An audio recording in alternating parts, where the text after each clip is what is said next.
Greetings, mighty companions and miracle workers. Anna Kujawa here, and we are studying A Course in Miracles this evening. We are in A Course in Miracles, the Complete and Annotated Edition. That is the latest edition of A Course in Miracles. It's the big purple book, and I am picking up where I left off in our last session, which is in the Miracle Principles. That's section number 1. Chapter number 1, section number 1. We are in the Principles of Miracles, and we're on Miracle Principle number 49. Number 49, Miracle Principle number 49.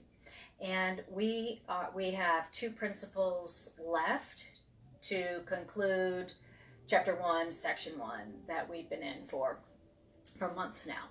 So welcome everybody. Thank you all for being here and joining this healing circle. Don't forget, as you tune into this, you are joining a healing circle that is formed for the purpose of hearing these healing ideas, that we might accept our own healing, which means our return to peace, that we might extend that to the world. So thank you for joining this healing circle. I thank you, and the world thanks you. So, and remember, the purpose of A Course in Miracles is for healing. This is for healing. This is not just the play of fantastic ideas. The Course in Miracles is a curriculum for healing. Healing your mind and returning your mind back to peace. And returning your mind back to your natural native joy. So everything you hear in this session is going to be something that has the purpose of bringing your mind back to its natural state of peace and joy. All right. So miracle mindedness, that is the goal of every idea you hear. So we are starting on Miracle Principle number 49. And also, if you have a question, put it in all caps, and then I will be able to tell that it's a question. And I can see your comments and I can see your questions. So if you have a question, put it in all caps. Awesome. Here we go, and welcome everybody. All right, here we go. It says the miracle. This is Miracle Principle number 49.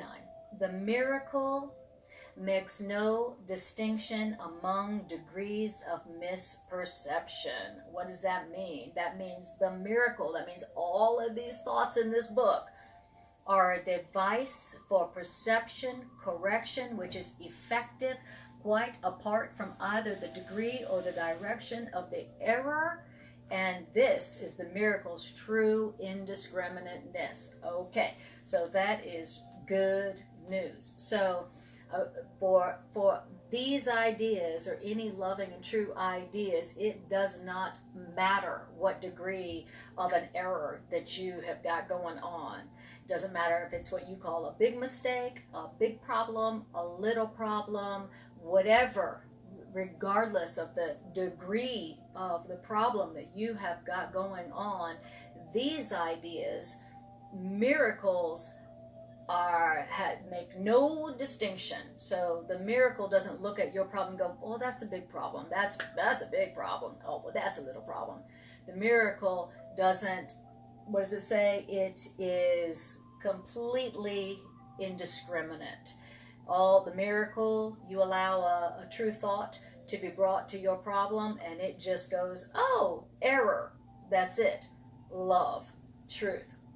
So it does not matter what you think about your problem, whether you think this is a big problem, whether you think it's a little problem, whether you think it's something that can't be cured, whether you think it's something that's permanent. The miracle does not see the differences. To the miracle, every one of your problems is the same. It's just a mistake from which you are suffering unnecessarily. So tonight we want to allow our problems to be brought to a miracle. We want to allow whatever we're going through to be brought to the miracle, so that the miracle can look at our problem and go, no problem at all. That's what we want to do. So don't forget that. No order of difficulty in miracles. No order of difficulty in miracles.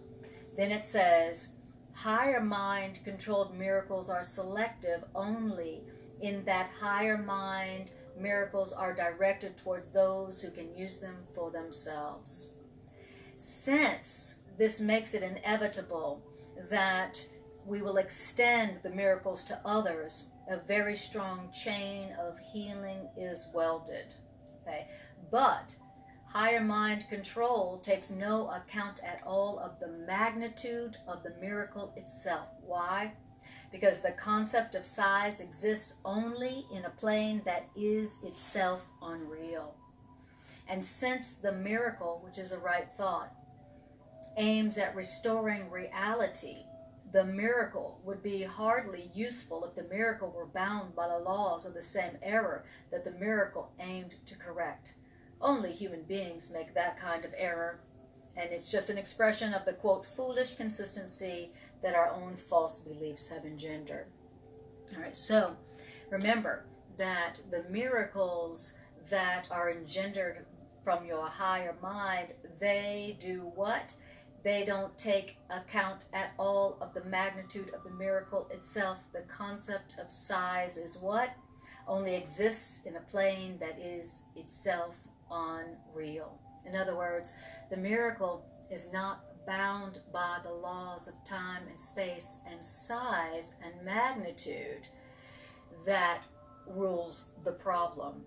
The miracle is not bound by any of the laws of time and space and size and magnitude that regulates the mistake.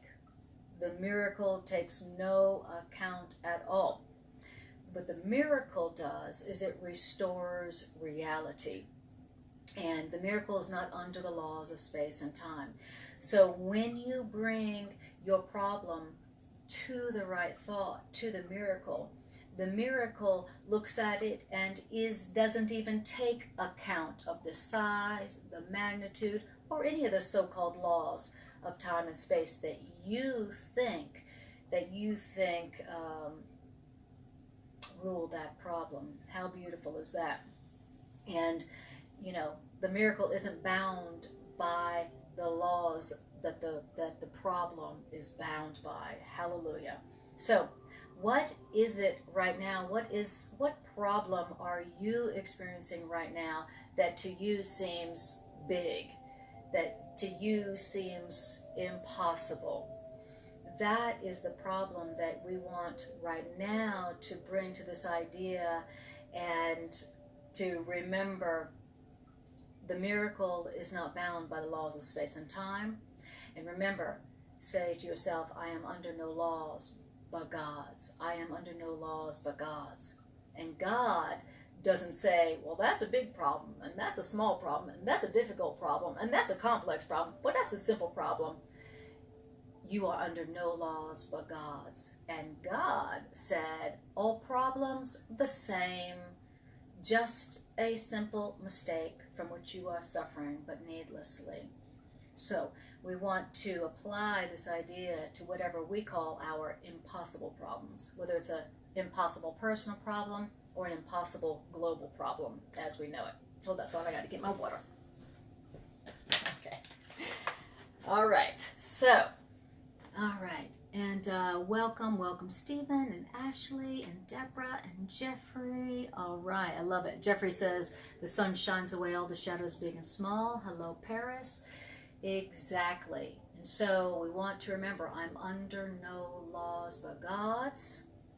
And the miracle is under no laws but God's. And so the miracle looks on all of your problems and sees them as the same, equal in their meaninglessness, and like Jeffrey said, all shined away easily and equally by the miracle, which is the true thought. Alrighty, so then it says, we're in paragraph 3, miracle principle number 49. Both the power and the strength of your creative will must be understood before the real meaning of denial can be appreciated and abolished. So then it says, denial is not mere negation. What is denial? Denial is a positive miscreation. And while the miscreation is necessarily believed in by its maker, the miscreation does not exist at all at the level of true creation. Wow. So, yes, you, just because you believe in this problem, of course, calls it a miscreation, just because you believe in it, just because you believe in it, the truth is that that problem doesn't exist at all at the level of true creation. It's just a symptom. It doesn't exist at the causal level because only love is at the causal level. And so your problem doesn't really exist at, what does it say? At the level of true creation. It's just a symptom. Thank God. Now, then it says this. So now we're on miracle principle number 50. Awesome.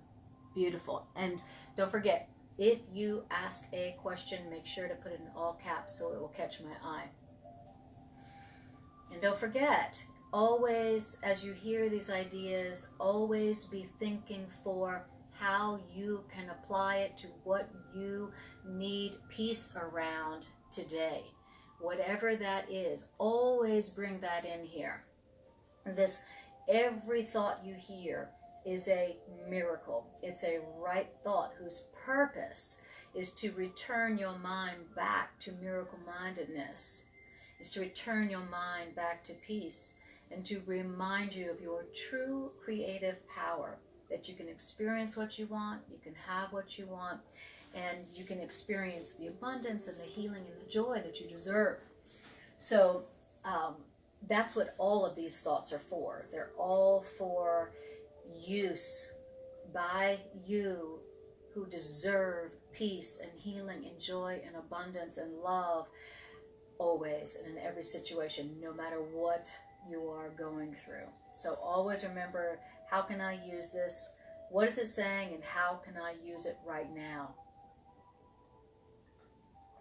All right, because remember, this is a course in miracles.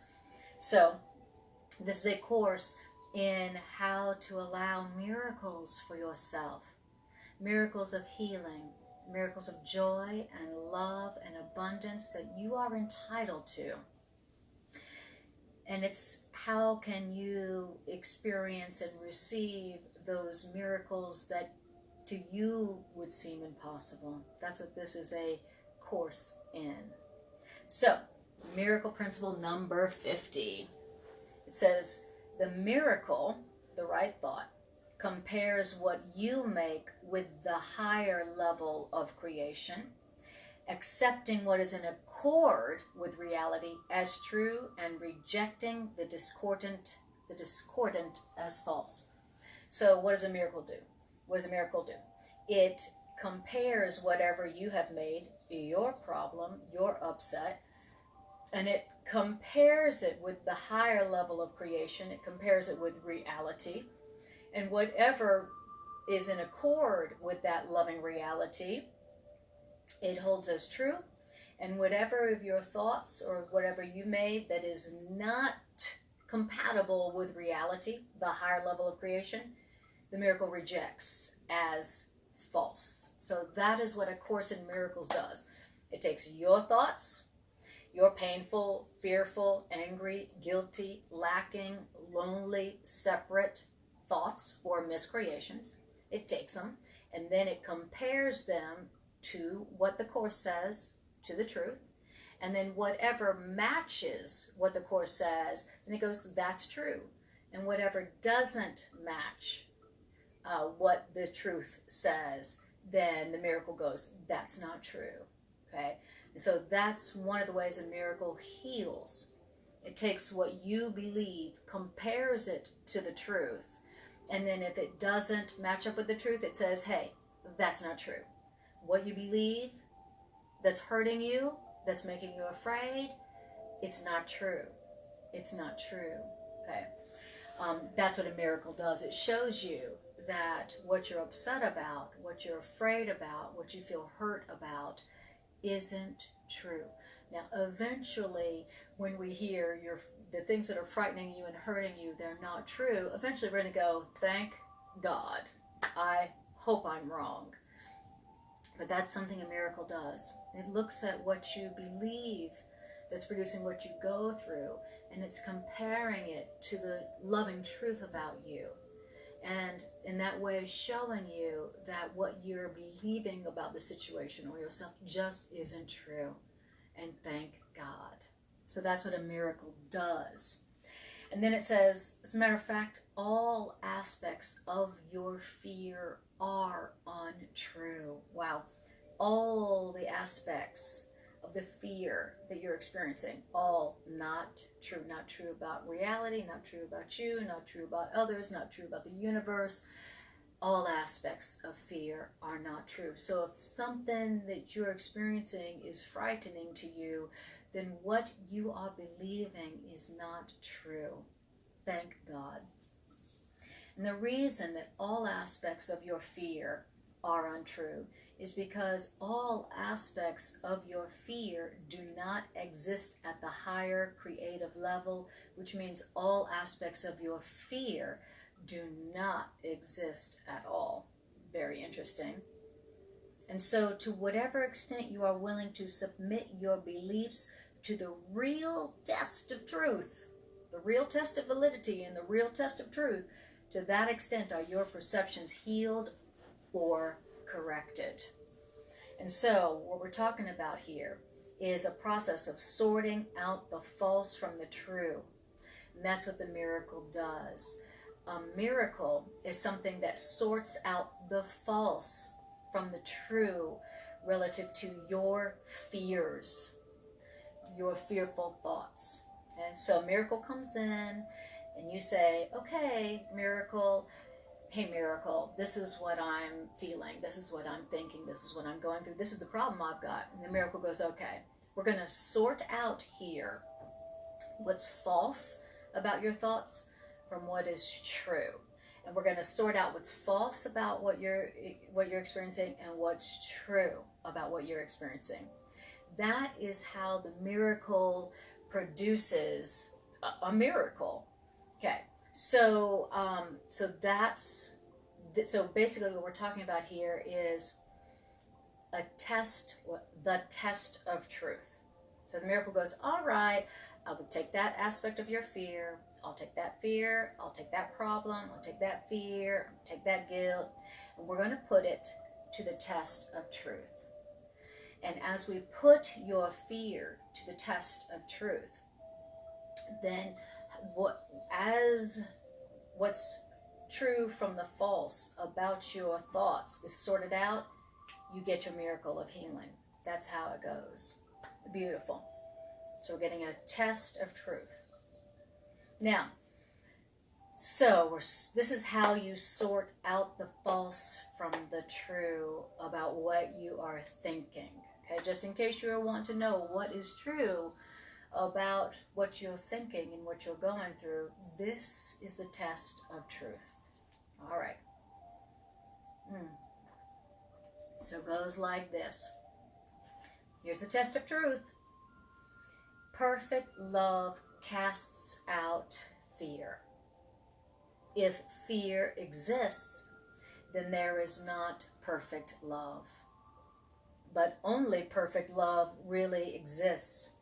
Therefore, this means if there is fear, it's producing a state which does not exist. That's the test of truth. This is the test that we are to put our fears to, in every aspect of our fear. So we got fear, and we got aspects of our fear, like guilt, like shame, like sickness, like lack, like loneliness, like anger, any aspect of fear. All right. And so we are supposed to take our fear and all aspects of our fear, and we're supposed to put it to this test. It's like, put it in, and this will sort out what's false from what's true about your fear. Now, this test of truth, if you will believe this, you will be free. Wow. If you believe what? If you believe this, that perfect love casts out fear. So if you got perfect love in your mind, if you got perfect love, if you have perfect love in your thoughts, in your mind, there will be no fear, because fear and perfect love cannot coexist. They are opposites. One denies the other. So if there's perfect love in your awareness, there will be no fear. But that means that if you got some fear going on, it's for one reason. And that one reason is that there's not perfect love. Perfect love means complete love. Okay? So perfect love would be a love with no exceptions. That's what perfect love is. I'm not making any exceptions. Not for me, not for them, not for them, not for them, not for me. Perfect love for us all. I am only love. They are only love. There is only love. We are only love. No exceptions. That's perfect love. That's what perfect love is. Which means that if you are experiencing fear, it's producing... Oh, sorry. Let me go back. And remember, only perfect love really exists. Wow. What does that mean? That means that only love is real. Only love is real. They are only love. You are only love. We are only love. Only love is real. Only perfect love really exists. Which means if you are experiencing fear, if there is fear, it's producing a state that does not exist. Wow. So this is the test of truth here.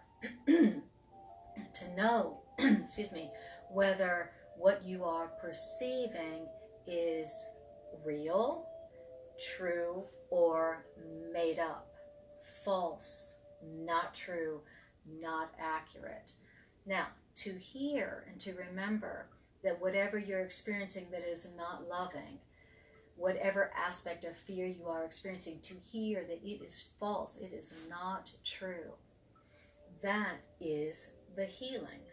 That is the miracle. To accept that is to allow that fear and that aspect of fear to be undone, to be corrected. Okay. What is fear? It's a belief. It's not real. It's just a belief that's not true. And as you remember that if it's fearful, it's not true, it's not accurate, is the way that that fear or that aspect of fear is undone or corrected. Wow. So what I'm experiencing, if I'm in fear or any aspect of fear, what I'm experiencing is a state that doesn't exist. Meaning what? Meaning I've made it up. It's not real in reality. It's not real in truth. It's not true that I don't have enough. It's not true that I'm not enough. It's not true that I'm alone. It's not true that I'm separate. It's not true that I am guilty. None of that is true. It's producing, the belief is producing a state that does not exist. All right. And as we allow that awareness in and we go, okay, that's not true. I'm believing something that's not true. That's how it's undone. I love that. All right. Yes, yes, yes. Beautiful. Paris says, thank you for these reminders. Absolutely. And Jeffrey says, indeed. And Melanie and Kevin, Jester, welcome, guys. I'm so happy to hear and to remember how to allow my fears and all the aspects of my fears to be undone, to be corrected. And it's just bringing it to the truth and letting the truth remind me that if it's not loving, it's not true, it's not accurate. Now, remember it said, if you believe this, you will be free. Wow. Okay, now I'm going to say it again because this is important. Because it just said, if you believe this, you'll be free. So let's see if we can try to remember it. So it goes like this. Here's how we allow our thoughts to be sorted out. So this is how you allow the sorting out of the false from the true. This is the test of truth that the miracle is. So you got the test of truth here, and the miracle takes your fears and puts it into that test so that whatever comes out is sorted out. Here's what's true, here's what's false. So here it goes. Perfect love casts out fear. If fear exists, then there is not perfect love. But only perfect love really exists. Therefore, if there is fear right now, it produces a state which does not exist. All right. So, anybody got some states going on which don't really exist, some non-states? Anybody got some non-states going on? I do. All right. Now, if you'll believe that, then you will be free. Why? Because you will not consent to be the slave of a thought that's not real and not true. That's what it means. That's what it means when it says, if you'll believe this, you will be free. Because when you are experiencing fear or guilt or any aspect of fear, then you're not going to consent to be the slave of it or at the effect of it. Why? Because believing this, you'll realize that if it ain't loving, it ain't true. It's false. And then you won't consent to be at the effect of it. That's why, if you believe this, you are free. Now, then it says, only God can establish this solution. That's a solution. Because this faith is God's gift. But you must contribute to your readiness here as elsewhere. The readiness for faith, as for everything else that is true, entails the 2 steps necessary for the release from fear. Wow. Now, what are the 2 steps necessary?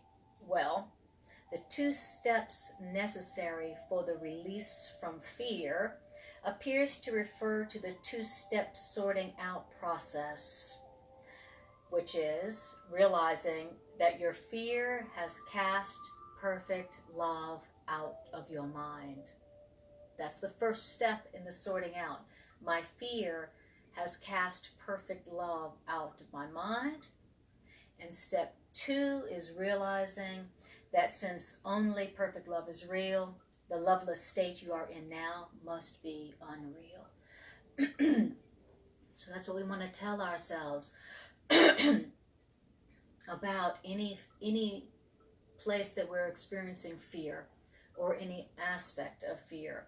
We want to tell ourselves that I am in this fearful state because my fear has cast perfect love out. And so what I'm experiencing is an unreal state of mind. I'm experiencing something that's not true. So if I wanted to return back to peace, if I wanted to be free from whatever pain I'm experiencing, then what I want to do is I want to say, all right, I'm in this fearful state that's not even really true because I let fear cast out perfect love. So how do I get perfect love back into my awareness? Okay, well, perfect love means love with no exception. So can I allow back into my awareness a thought of love with no exception? No exception for that person, no exception for myself, no exception for this situation, no exception for that person, no exception for me. I am love, they are love, only love is real. I accept back the idea of perfect love, meaning love without exception. So I'm going to welcome back in the idea of perfect love. I'm going to let it be all there is. I'm going to let it be the truth, so that that perfect love will cast out the fear and all the aspects of fear. All right. So beautiful. Carly, hello. And Stephanie, welcome. Alrighty. So we are still in Miracle Principle number 50. And now we're in paragraph 3. It says, denial of fear in human terms is a strong defense because it entails 2 levels of error.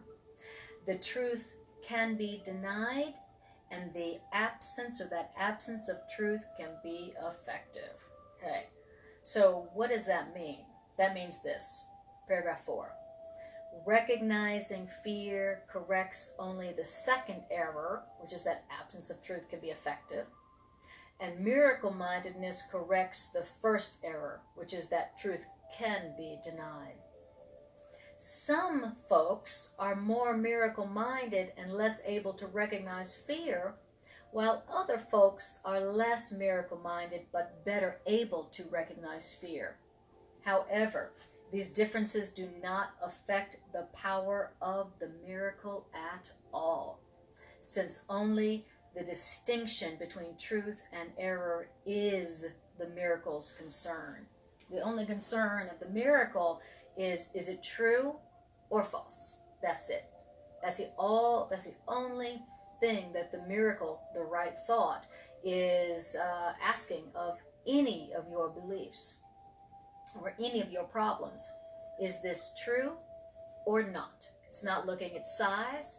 It's not looking at magnitude of your problems. It's not looking at size, magnitude, or any of the external characteristics of your problems. It's just looking at them in terms of, is it true or not? And it puts it to the test of truth. And the test of truth is what sorts out what's true from what's false in your mind. And as the miracle looks at what's not true in your thoughts and goes, that's not true, that's not true, that fear in your mind and all the fearful and all the aspects of your fear, that's not true about you. That's how they're undone. And that's how the miracle heals you and your thoughts and returns your mind back to miracle-mindedness. I love it.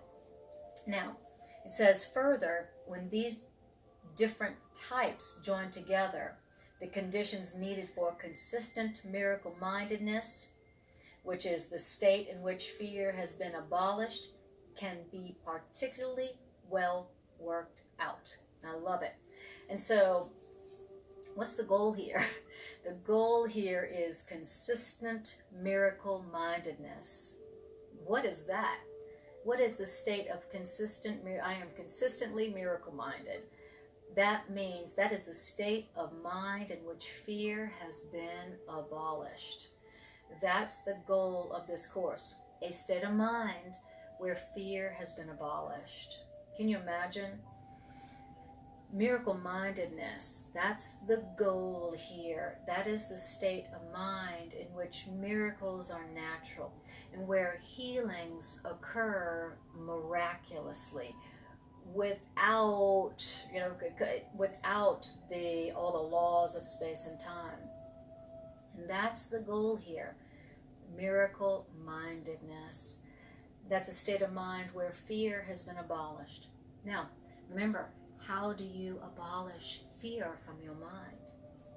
You take that fear and you put it into and through the test of truth.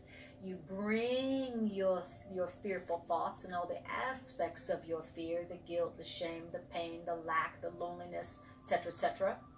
You bring the aspects of your fear, put them through that test of truth, and you let the test of truth sort out what's true from what's false in your thoughts. And as they go through that test, it's like that test of truth is like a filter.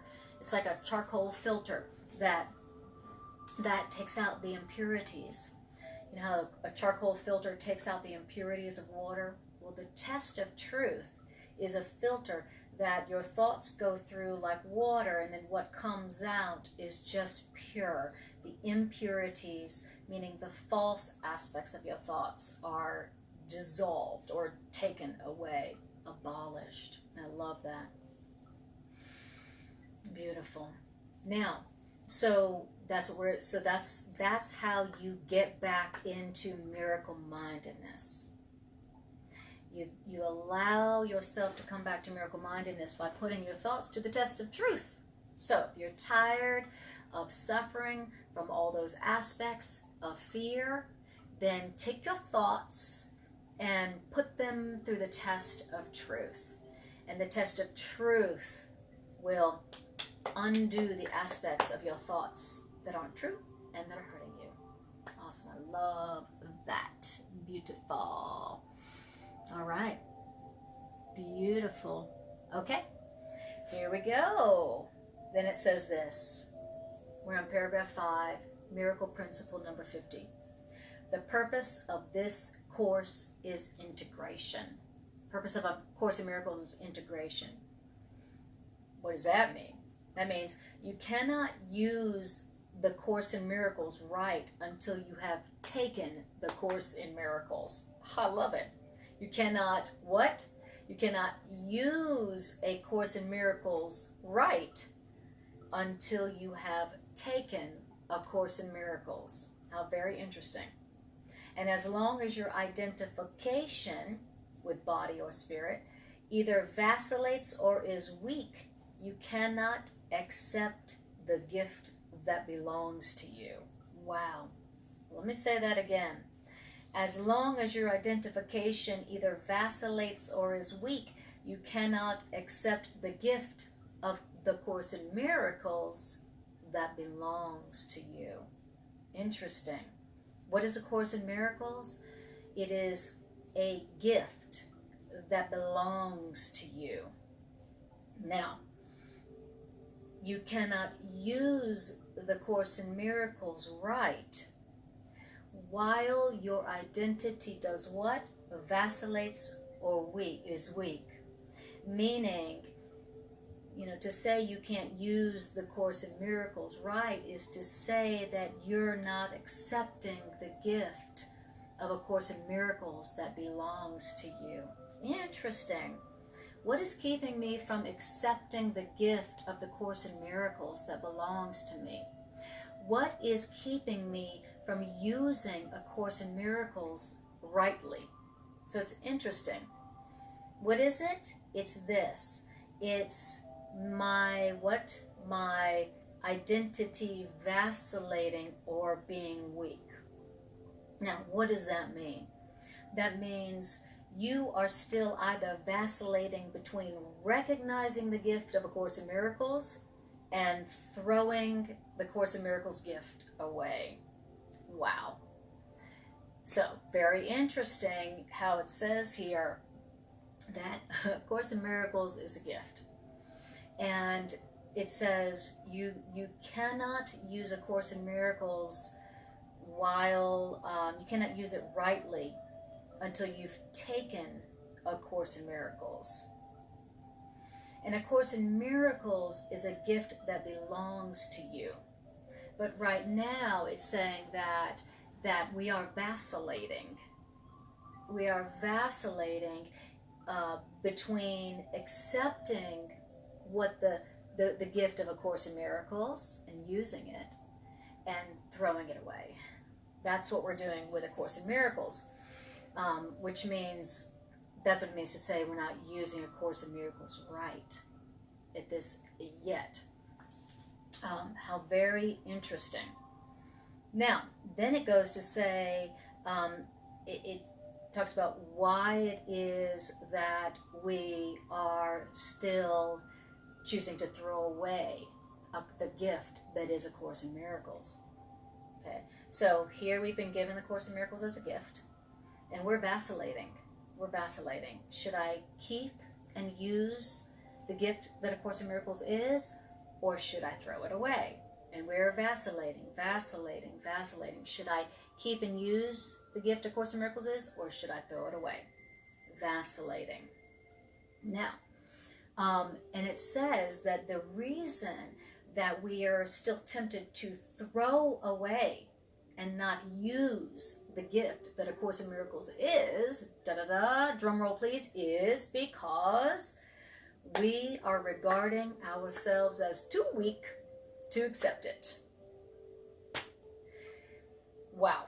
So why is it that even though I've been offered the gift that A Course in Miracles is, why is it that instead of accepting it and using it for myself, I am throwing it away? Why is it I'm still vacillating? Well, according to this, I'm still vacillating because there's a part of me that believes, well, I can't do that course. I can't do that. I can't forgive everybody. I can't love everybody equally. I can't apply this idea to you know who. I can't love equally. I can't forgive completely. I can't do it. I'm too weak. I'm too weak to accept this course and to use it. And so, because I have that belief that I'm too weak to accept the course, then I throw the course away, meaning I don't accept the gift of the course and I don't use the gift of the course, A Course in Miracles. Wow, how very interesting. In other words, it says, you do not yet know the healing power of A Course in Miracles. How very interesting. So, yes, Kathy says, indecisive, not welcome here. I take responsibility for the gift of love, the gift of ACIM, no indecision, 100% or nothing. Yes. And Jeffrey says it takes more than wearing a no fear hat. Exactly. Yes. Wow, how very interesting what it's saying about the Course in Miracles. It's saying that the purpose of this course is integration. But right now, we're not integrated. We're vacillating. We're indecisive about whether to accept A Course in Miracles completely and use it or throwing it away.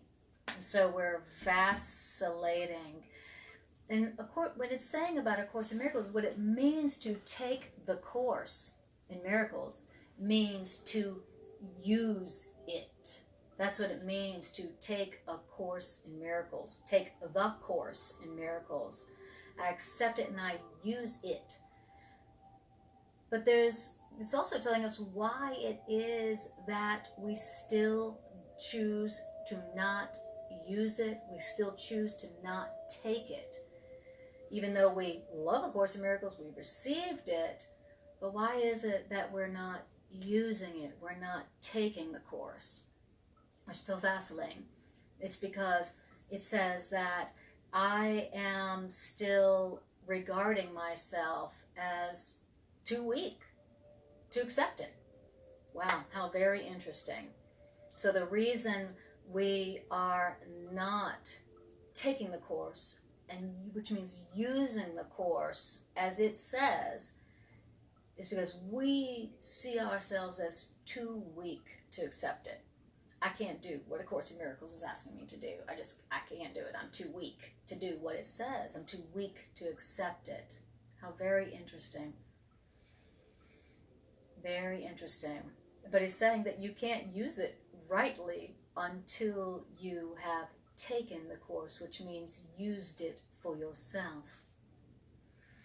Right. And us seeing ourselves as too weak to accept the Course is us believing that we can't practice it like it asks. And we're still wanting to make a lot of exceptions. Okay. But this means that you're not too weak to accept the Course. You're not too weak to accept and use the Course. No matter how many exceptions you're still making in applying these ideas as it teaches you to apply them, no matter how many mistakes you're making in forgiveness, no matter how many times you forget the ideas and don't apply them when you need them, the truth is that you're not too weak to take the Course and to use the Course, no matter how many mistakes you're making in either not remembering it or not using it or not applying it like it directs. I love hearing that.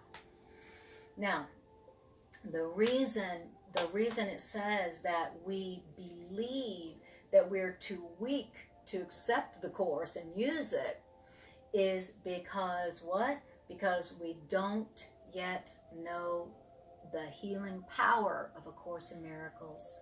I'm still making exceptions. I'm still not applying the Course like it directs, which means to everything, because I do not know the healing power of this Course. And so that's why I'm still making exceptions. I'm not using it. I'm not being consistent with it. I'm not using it as it directs, doing what it says. Wow. Now, very interesting. Yes. Beautiful. Hope says it's ultimately means to step into step into out own power. Okay, I can't read very well. Yes. Okay. Wow, how very interesting what it's saying about taking A Course in Miracles. You don't hear that phrase in the other two editions. Okay, but it says this, that, so what's the goal here? The goal here is to utilize the gift of A Course in Miracles. Wow.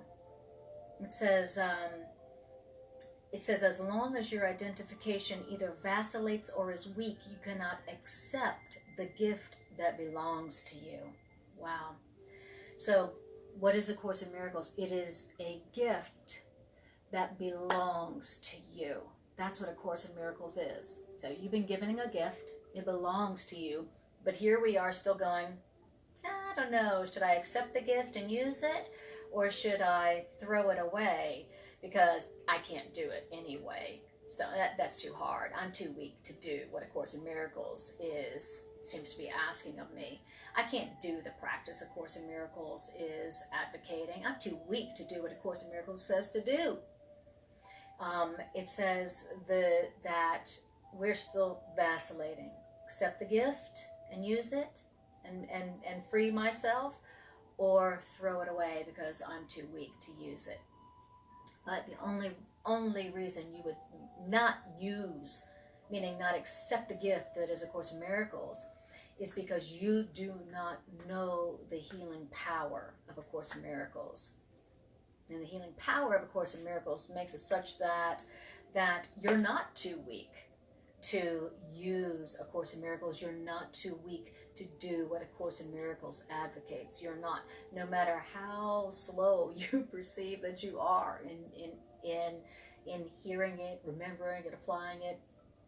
You know, A Course in Miracles has such profound healing power that even teeny tiny little willingness to use it has enormous healing power, enormous healing potential.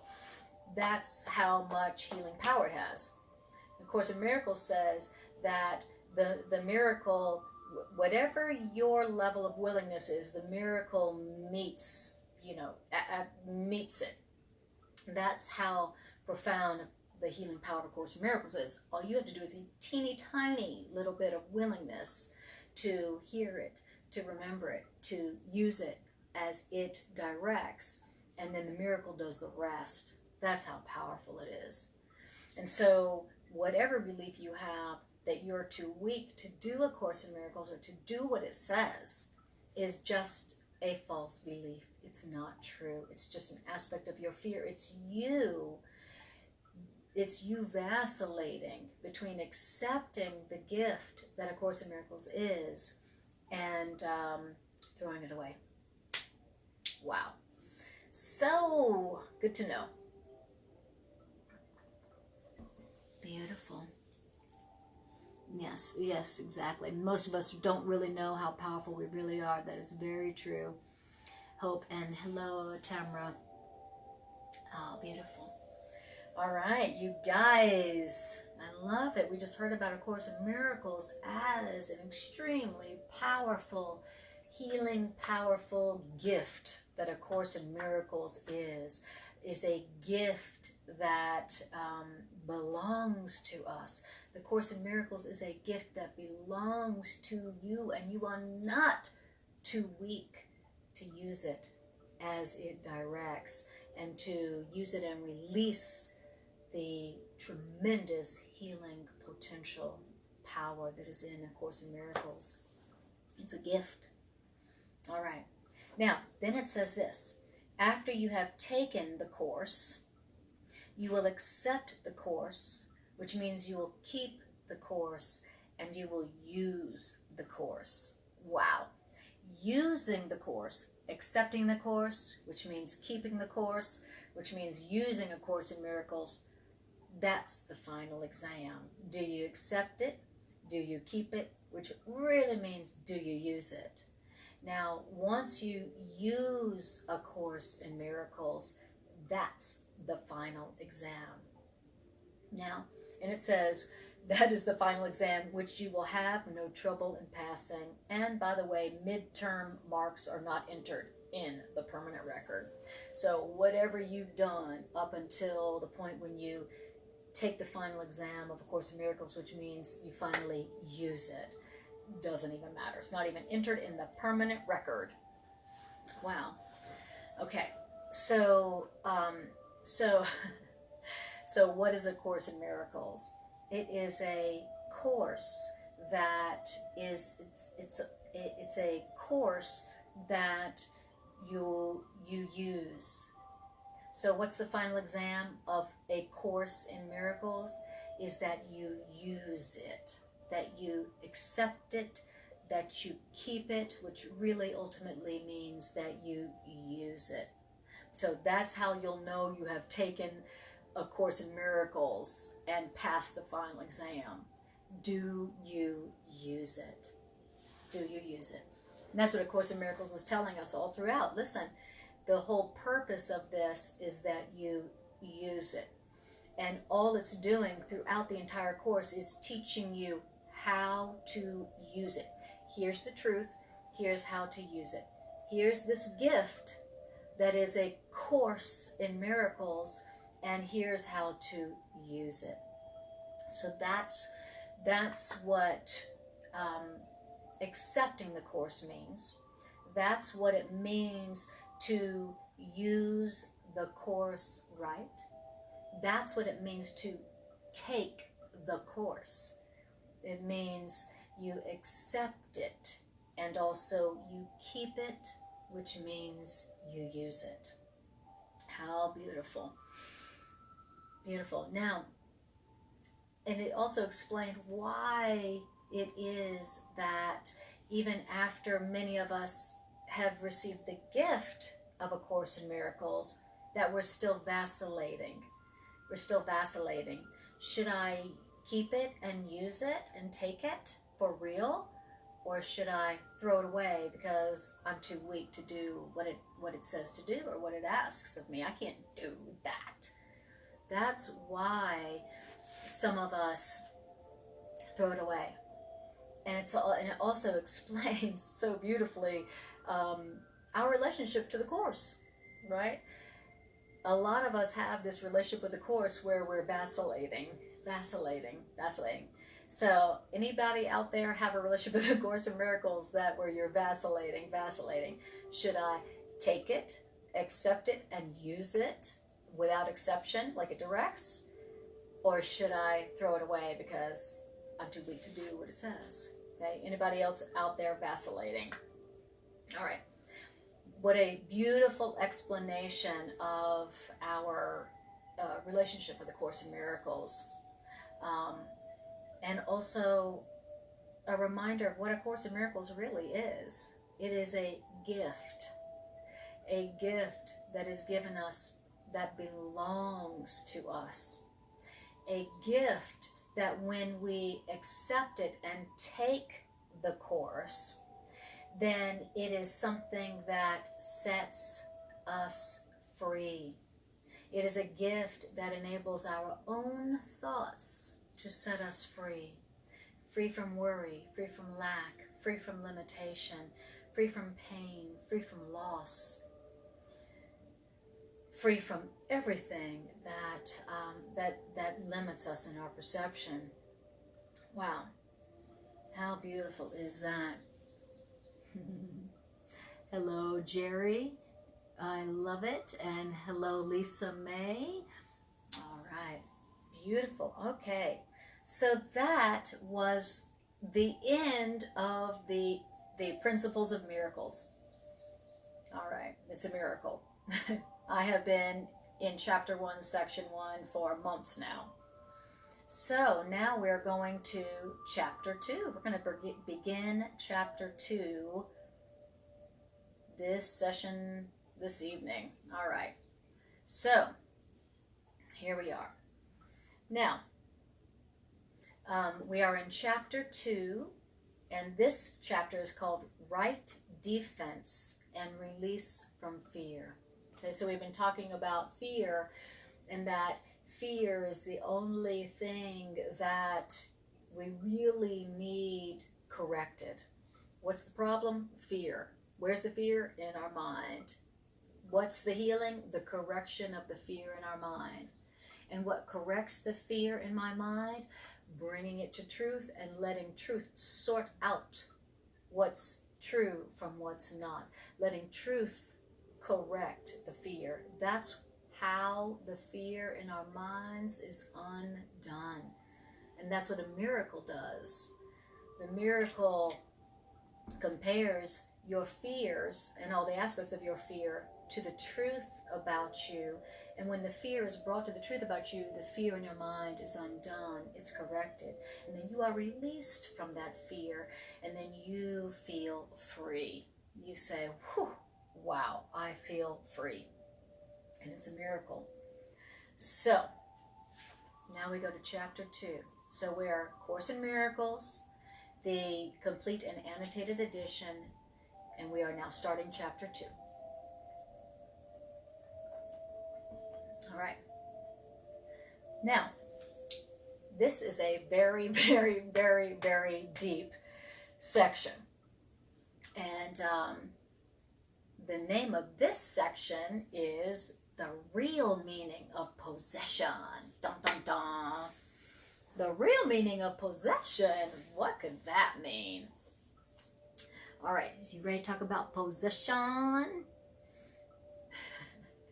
Wait till you hear what A Course in Miracles has to say about possession. The real meaning of possession. Okay, so it says here, the real meaning of possession should be clarified. Why? Because fear of possession is a perverted expression of the fear of the irresistible attraction of God. That is what fear of possession is. What? Okay. I'm going to say it again. Fear of possession is a perverted expression of the fear of the irresistible attraction of God. Okay, so what's going on here? What's going on is that there is an irresistible attraction of God, and we are afraid of it. We are perverting it. It says, the truth is still that the attraction of God is irresistible at all levels. And the acceptance of this totally unavoidable truth is only a matter of time. Wow.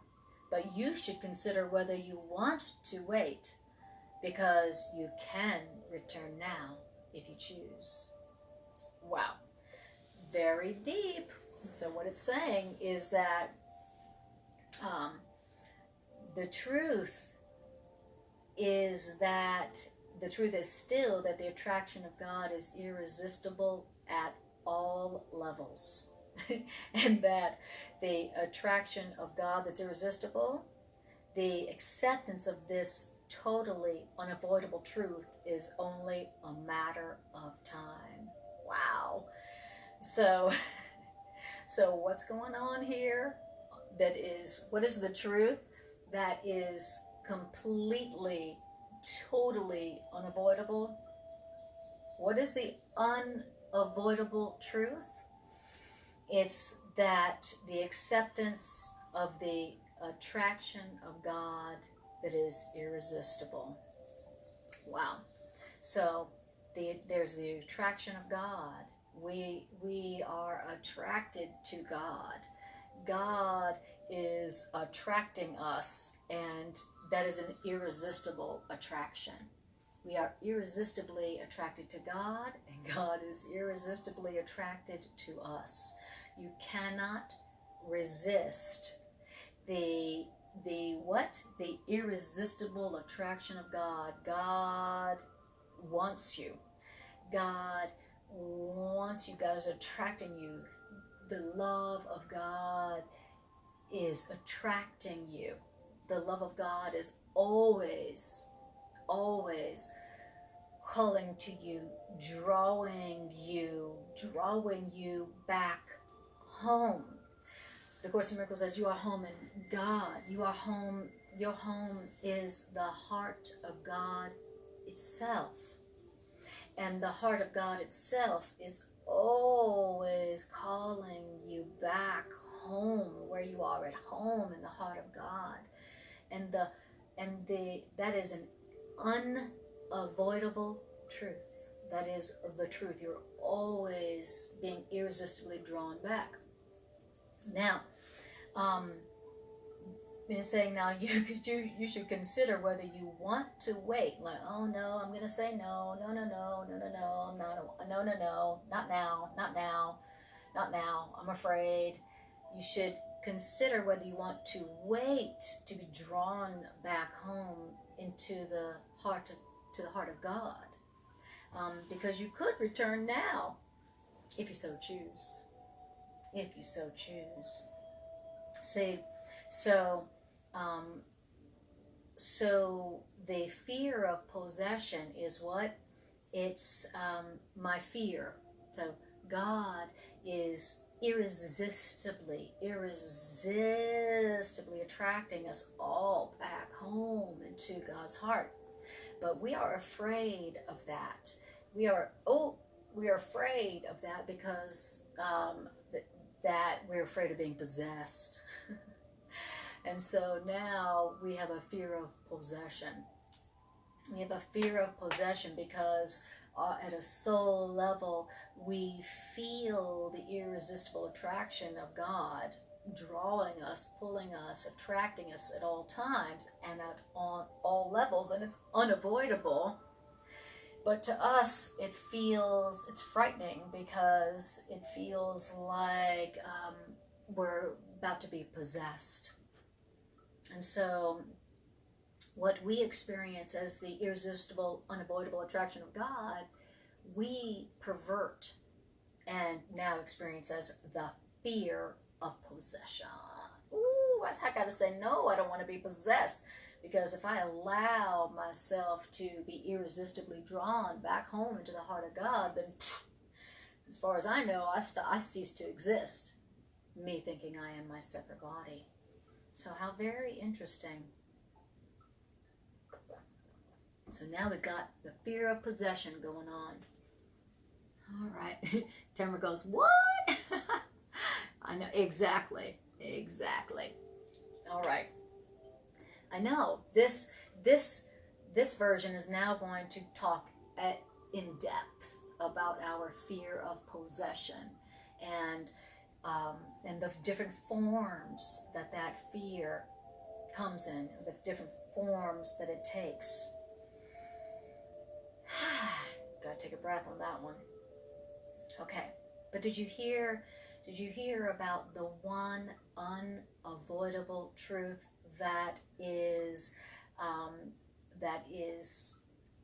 which is the attraction of God that is irresistible at all levels?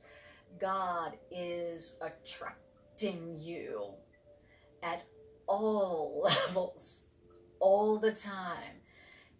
God is drawing you, and the attraction of God is irresistible.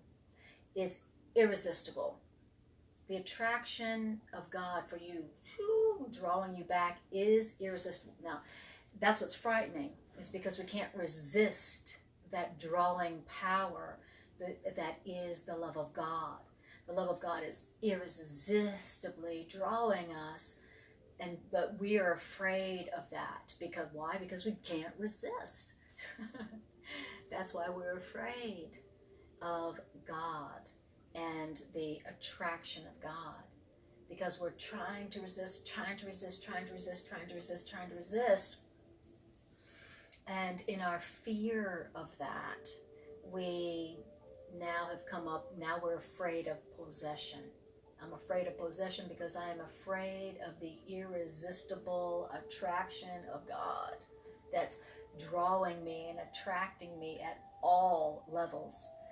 And it's the totally unavoidable truth. And I love it says the acceptance of this totally unavoidable truth, which is God's attracting you irresistibly, is only a matter of time. It's only a matter of time before you go, okay, I'm going to stop resisting the irresistible attraction of God, and I'm going to say yes. I'm going to say yes despite my fear of being possessed and losing my separate identity. Eventually, you're going to say yes. You're going to stop resisting, and you're going to be drawn irresistibly back home to the heart of God. Well, that's what a lot of folks who have had near-death experiences report. They report that they experience the light and they say yes, and there's no part of them that wants any more to resist the irresistible attraction of God's love, and they just say yes on every level to the light, and they don't want to come back. So it says the acceptance of this totally unavoidable truth is only a matter of time. All right. Hi, Michelle and Cheryl and Jerry. All right. Okay, y'all. Are you ready to talk about possession? We're talking about our fear of possession. We've got a fear of possession going on. And because God is always drawing us irresistibly to Him, and we're afraid of that. And so we're resisting the totally unavoidable truth. Now, this fear of being possessed, it says, has taken different forms. So now we're going to talk about the fear of possession. Well, type 1, fear of possession. Well, it says this. Type 1, possession can be associated with the body only. So this is I'm afraid, now the fear of possession is going to around the body. Now, if possession is associated with the body only, then sex is particularly likely to be contaminated. So if your fear of possession is taking the form of possession relative to the body, either possessing another body or being possessed by another body, then sex is going to be contaminated. And it says possession versus being possessed is apt to be seen as the male versus the female role. Okay, so if you are, if possession is associated with the body, then possessing another is going to be seen, generally speaking, associated with masculine, and being possessed will be associated more with the female role. If you see, if your fear of possession is taking the physical form relative to the body. Since neither being possessed or possessing the body, since neither the male or the female role will be conceived of as satisfying alone, then both roles, male and female, possessed and being possessed, will be associated with fear, and this interpretation is particularly vulnerable to psychosexual confusion. Oh, psychosexual confusion. What does that mean? I better take a drink of water before I say that one. So, what is psychosexual confusion? It's psychological confusion about one's sexuality. And in this case, this confusion about one's sexuality is caused by seeing the male role as possessing and the female role as being possessed. But this makes each role in itself both unsatisfying and fearful, and so causes one to gravitate toward the other role as well. All right, so what does it say in there? Okay, so remember, we're talking about the fear of possession. So I have a fear of being possessed because I can feel God irresistibly attracting me, and I'm afraid of that. I'm afraid of just saying, yes, God, and being irresistibly drawn and attracted back into the heart of God. And so now I have a fear of possession. But that fear of possession is, it can take different types, okay? Different forms of the distortion of my fear of being possessed by God. Okay, so I'm afraid of being possessed by God, and so, but then I distort that fear into the physical fear of being possessed, and so the form that takes is this, is the desire to either possess another, which is usually associated with the male, or the desire to be possessed by another, which typically, and only typically, is associated with female. All right, female role.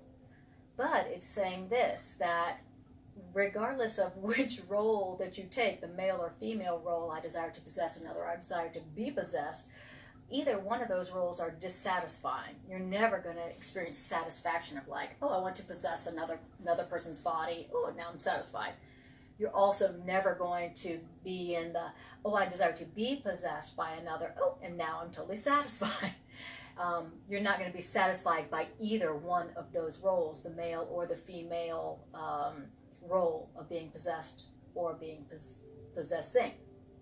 And so whichever role you're playing at the moment will be dissatisfying, and so then you will gravitate to the opposite. So let's say that you're playing out the female version of that fear of being possessed, where you desire to be possessed, and then once you experience that role, it's not satisfying, so then you go to the opposite, being possessing.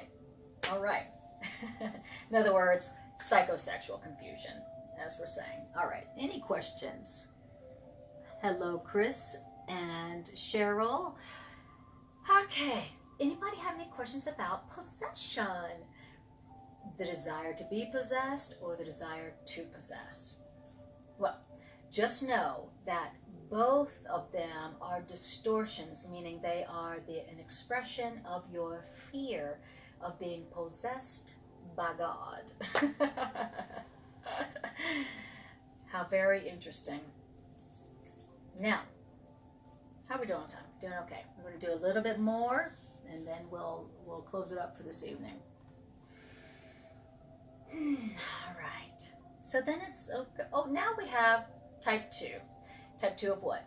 The second type of the distortion of the fear of possession by God. Right? Remember? There's an irresistible attraction from God to us. and that it is completely unavoidable on all levels, and at some point we're going to stop resisting. It says it is a the acceptance of this totally unavoidable truth is only a matter of time. There's going to come a time when we stop avoiding the completely unavoidable, which is the attraction of God for us. Okay? But since we're afraid of being possessed by, we're afraid to say yes to that completely, totally unavoidable attraction, irresistible attraction of God. Since we're afraid to just say yes to that, now we are afraid of being possessed. Now, sometimes that fear of possession takes the form of I desire to possess another, and sometimes that fear of being possessed takes the form of I desire to be possessed by another. But either one of those are still dissatisfying and will lead to psychosexual confusion. So, that's how that happened. All right, now we know. Great. So we just talked about the distortion of that fear of possession relative to possession relative to the body. Now it's going to talk about type 2 of the fear of possession. Type 2 of the fear of possession. From a rather similar reference point, possession can also be associated with things. And this is essentially a shift from type 1 and is usually due to an underlying fear of associating possession with people. In this sense, type 2 possession of things is an attempt to protect people from one's possessiveness. All right, now, okay, so type 1 of the fear of possession is, oh, I want to possess someone else, or I want to be possessed. And that's possession relative to the body. I want to possess a body, or I want my body to be possessed because I'm afraid of God possessing me. Stay back, God. All right, I'm afraid of God possessing me. So the first way that my fear of being possessed shows up is I want to possess someone's body, or I want someone to possess my body. Neither one of those is satisfying, and now I'm just psychosexually confused. Now we got type 2 of the fear of being possessed by God. And here you are afraid of your desire to possess people and bodies, and so you take that fear of possession and you put it onto things. And so now you are interested in possessing things. You need a lot of things. You need a lot of things. So, and it says, it's interesting. It says that this type 2, where now you're interested in possessing things, the need to possess things is because you're afraid of your desire to possess people, or you're afraid of people's desire to possess your body. So you deal with your fear of being possessed by God by becoming very possessive of things. I need a lot of things. I need a lot of things. These are my things. And now I'm a collector of things. I need a lot of things. But that's really just your fear of, what does it say? It's an attempt to protect people from one's possessiveness. Oh, very interesting. That's very interesting. Now, so we're talking about 2 types of the fear of possession here. Remember, type 1 fear of possession has to do with possessing bodies or having your own body possessed. And type 2 is possessing things. You need to possess things. And I need to possess things because, in a sense, I'm trying to protect others from my possessiveness. Oh, very interesting. Now, paragraph 5. Both type 1 and type 2 of the fear of possession are likely to become compulsive for several reasons, including okay, so what is it we're saying? Both type 1 and type 2 of the fear of possession are likely to become compulsive for these reasons. Okay, well, both type 1 and type 2 of possession, fear of possession, represent an attempt to escape from the real possession drive, which cannot be satisfied this way. And they also both set up substitute goals, which are usually reasonably easy to obtain. And both type 1 and type 2 of the fear of possession appear to be relatively harmless and thus seem to allay fear. The fact that they usually interfere with good interpersonal relationships can be interpreted in this culture as a lack of sophistication on the part of the other, not you. And this induces a false feeling of confidence in the solution. It is also fairly easy to find a partner who shares the illusion of possession. And thus we have any number of relationships which are actually established on the basis of type 1 and others which hold together primarily because of a joint interest in type 2. All right, so interesting. Okay, so it's saying how it is and why it is that both types of the fear of possession, both type 1 and type 2, so the fear of possession that takes the form of I desire to possess another's body, or I desire someone to possess my body, or type 2, now I'm interested in possessing things.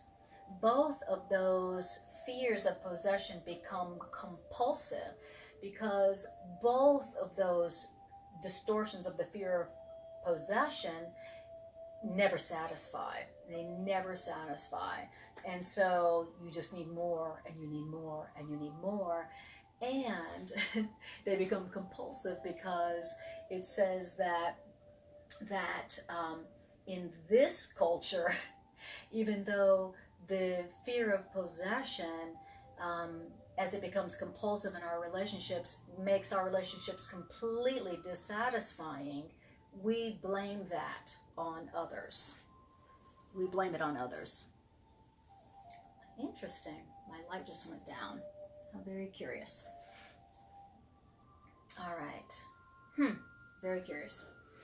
All right. So we're going to do it in the dark. All righty. All right. So it says, right. And then it says that very often we establish a relationship first with the desire to possess another or to be possessed by another. But once the relationship is formed, then the relationship becomes about possessing things. Well, this is how the fear of possession becomes compulsive in our relationships. And even when that possessiveness becomes compulsive and makes our relationships dissatisfying, we still keep them going because we blame the dissatisfaction on the other, saying, well, they're just unsophisticated. What does it say? We say that, oh, they have a lack of sophistication, my partner does, and that's why my possessive compulsion did not satisfy me. And it says, the manifestly external emphasis which both entails seems to be a safety device. All right. So, now we are going to stop here for this evening. I think that's just plenty, don't you? All right. Now, hold on a second. I'm going to see if I can do something here. Let's see if this is going on here. Oh. All right. So, my mighty companions, we are going to stop here for this session. And I thank you so much for joining this. This is a very challenging section. Very challenging section. I appreciate you staying present for it. And even if you don't understand or believe what you heard, these ideas have tremendous healing potential. So just the fact that you let them in as seeds into your awareness guarantees that at some point these seed thoughts, these miracles, will bloom and bring you peace. So, if you would like to make a financial expression of appreciation to my Miracles Ministry, or if you would like to schedule a miracle psychotherapeutic session with me, you can go to my website, annakujawa.com, and you can schedule a session with me or make a financial expression of appreciation. And I appreciate you all so much for joining your energy to this healing circle that we have created by coming together to listen to these healing ideas. And you have done yourself and the world a tremendous service by allowing these ideas in this evening and joining a circle to hear them. I appreciate you all so much. All of my classes are available on Facebook or YouTube. And if you go to YouTube, hit the subscribe button, and then you will get a notice every time I load something. I appreciate you guys so much, and I will see you next time I see you. May peace extend from my heart to your heart. Thank you.